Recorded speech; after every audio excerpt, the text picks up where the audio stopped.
Blair's Death Rain, the buffalo wing flavor. It's medium. It's kettle cooked chips. Feel alive.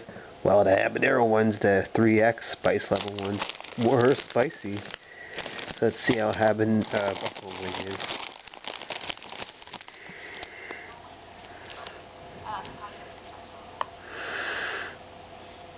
It smells like it's got some spice, and it actually smells like a buffalo wing.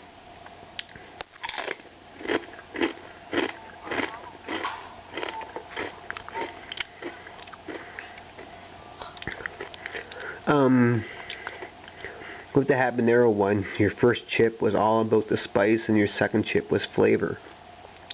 This one here tastes a bit like a chicken wing, but not 100% because you still got that chip taste.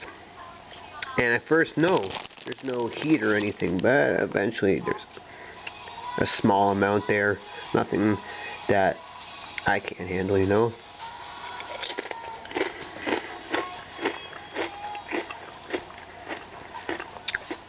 These are good, but they're not the spicy ones. You want the spicy ones, you get Blair's Death Rain habanero. But these are Blair Death Rain's buffalo wing. Got a little bit of a spice. Adds up, I guess, the more you eat it. And it tastes fine to me, so a quick little review. Thank you.